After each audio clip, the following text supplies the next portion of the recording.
Benshi mwabonye uyu mugore ari gukambakamba hasi, ikibuno cyabaye ivumbi gusa, hakaruru ari kose ku munwa. Ntago yariwe gusa, hirya ye hari abandi n'abakaruru ari kose ku munwa, ubona mu by'ukuri bahuye n'ikibazo gikomeye. Mwabonye abanyeshuri mu bigo by'amashuri, abana bakiri bato cyane, bari kugwirirana, bari gufatana, ibisenge by'amazu biza bibirunda hejuru, abarimu babo babuza aho berekeza, abanyeshuri nabo babuza aho bajya.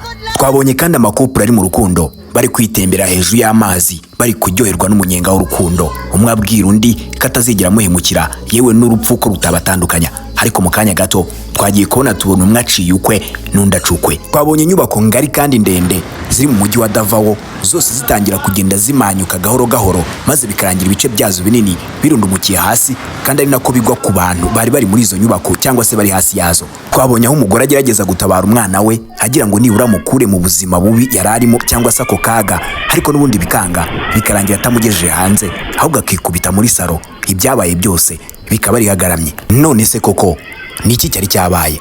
Ikaze mu kiganiro. Nge nitwa Eric Radu, mubane nanjye kuri Rwanda Kingdom.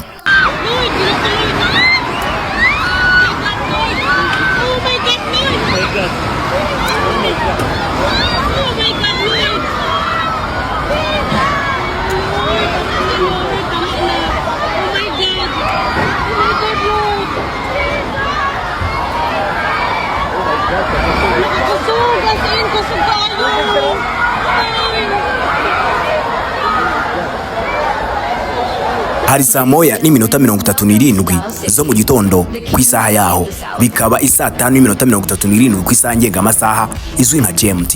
Ni ku itariki 7 ku munsi wo ku cyumweru. Abakora imirimo iciriritse n'idaciriritse bari batangiye kugera mu kazi, abahinzi bari bageze mu mirima, abanyeshuri bari bageze ku ishuri, bamwe benshi bari batangiye gukora ya mirongo ibanziza amashuri cyangwa se ryahura bizwi nka rassemblement. Gusa ntago twakibagirwa ko hari n'abari baraye mu mahoteli mu gitondo cya kare, bari kota akazuba ko hanze ya hoteli, abandi bari mu tuzi dushyushye kugira ngo bumve ukuntu nibura umunsi buze kwirumeze. Muri iki gihe ubwo buri wese yarahugiye mutwe, bagiye kumva ikintu kidasanzwe kijunguje agace kose bari barimo, aho byasabye ko buri wese ahari yicara akaryama, akigaragura hasi, agakambakamba cyangwa se akagerageza komboka buhoro buhoro ava hafi y'inyubako ngo zitavaho zimugwira. Uyu wari umutingito wari ukomeye, umutingito wari ufite igipimo cy'ubukana cya 7.8 bizwi nka magnitude.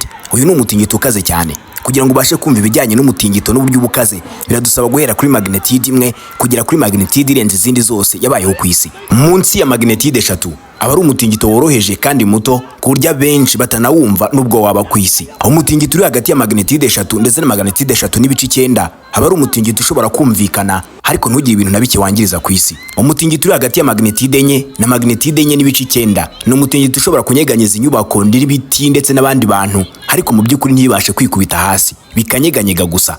Umutingito uri hagati ya magnitude 5 n'5.9 uyu ni umutingito ushobora guteza ibyago, ariko ibyago bitari byinshi ku isi. Inzu zimwe na zimwe zikagwa, abantu bamwe na bamwe bagapfa, ariko bitari cyane. Umutingito uri hagati ya magnitude 6 n'6.9 ni umutingito ukomeye cyane, ushobora kwangiriza inyubako nyinshi zikagwa, ibiti bikagwa, abantu benshi bakakomereka cyangwa se bagapfa. Umutingito kandi uri hagati ya magnitude 7 ndetse na 7.9 ni umutingito ukomeye cyane, ushobora guteza ibyago bikomeye kuruta uwo tumaze kuvuga. Ni umutingito bari munini ku kigero cyo hejuru. Umutingito uri hagati kandi ya magnitude 8 ndetse n'8.9 ni umutingito wangiza cyane, umutingito wica benshi ukica byinshi, inyamaswa zikagenda, amazi akagenda, abantu bakagenda, amazi akibirindura, mbese bikaba ari ibintu bidasanzwe. Umutingito uri hejuru y'indi yose, umutingito w'ikirangirire, umutingito w'amateka ku buryo uramutse ubaye ku isi twese twashira, ni umutingito uri hejuru ya magnitude 9. Uyu ni umutingito ukomeye cyane kurusha indi yose yabayeho. Ni umutingito ushobora guteza tsunami, ubwo ni imiyaga myinshi ishobora kuzanana nawo ku buryo nta kintu na kimwe ushobora gusiga ku isi. Umutingito ukomeye wigeze kuba mu mateka y'isi wari ufite magnitude 9.5 wabereye mu gihugu cya Chile mu mwaka wa 1960. Ni umutingito uzwi nka Valdivia earthquake. Ayo mutingito wahitanye ibihumbi by'abantu benshi cyane, uteza imiyaga ya tsunami, imiyaga yazengurutse mu bice byinshi ndetse no ku migabane igiye itandukanye. Mu Rwanda imitingito yose ikunze kuhaba ibiri ku kigero cyo hasi, ni hagati ya 2 ndetse na 5.5. Urumva ko uyu mutingito ntacyo ushobora kwangiriza gikomeye cyane. Icyakora muri 2008 nibwo habaye umutingito wagize ingaruka ku banyagihugu b'u Rwanda. Ni umutingito wabereye mu karere ka Bukavu ndetse no muri Kivu y'Iburasirazuba. Uyu mutingito wari ufite ubukana bwa 6 magnitude. Uyu wumvikanye cyane mu Rwanda kandi wangiza byinshi by'umwihariko Burengerazuba ndetse n'Amajyaruguru. Uyu mutingito wabaye mu bene gihugu b'igihugu cya Philipine ni umutingito ufite igipimo cya 7.8. Murumva uburyo urenze. Ni umutingito wangirije ibintu byinshi ndetse yewe wanateje n'ibibazo bijyanye n'imiyaga myinshi yatwaye abantu, igatwara ibintu, ikica ibintu, imyaka y'abantu ikagendera, inyamaswa, ibimera ndetse n'ibindi. Ni umutingito wateje tsunami mu bihugu bya Philippine, Indonesia, Japan, Australia,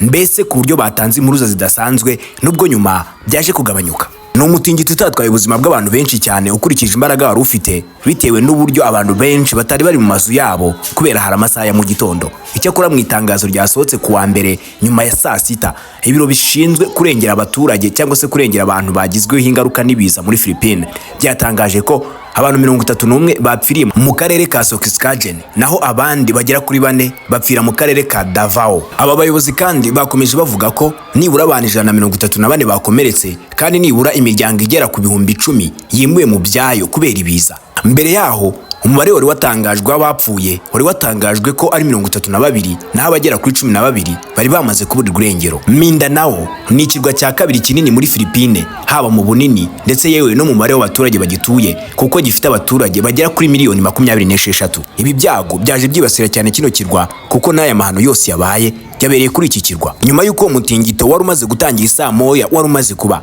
Nyuma yaho habaye indi mitingito igera ku 130, gusa yo nta mbaraga nyinshi yari ifite, yari imitingito mito cyane. Ibyo byaje gutuma perezida w'iki gihugu ategeka ko abanyeshuri bose bari mu bice byibasiwe n'iyi mitingito amasomo ahagarara. Imitingito kandi ikunze kuba mu gihugu cya Philippine kubera ko kino gihugu giherereye mu gace bita Ring of Fire. Aka ni agace ibintu byinshi bibera mu isi cyangwa se mu nda y'isi bikunze kwigaragarizamo. Niyo mpamvu hakunze kuba imitingito myinshi cyane ko imitingito iterwa no kuba hari ibintu biri kubera mu nda y'isi biri kwivurugotanya maze bigatigisa ubutaka bikaza gutuma no hejuru ingaruka zabyo zihagera.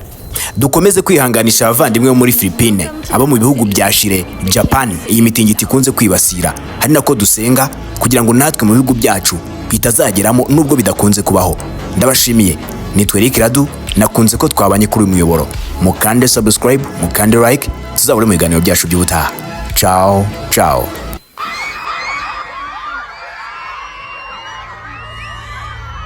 Bantay mo anak, bantay mo diyan eh.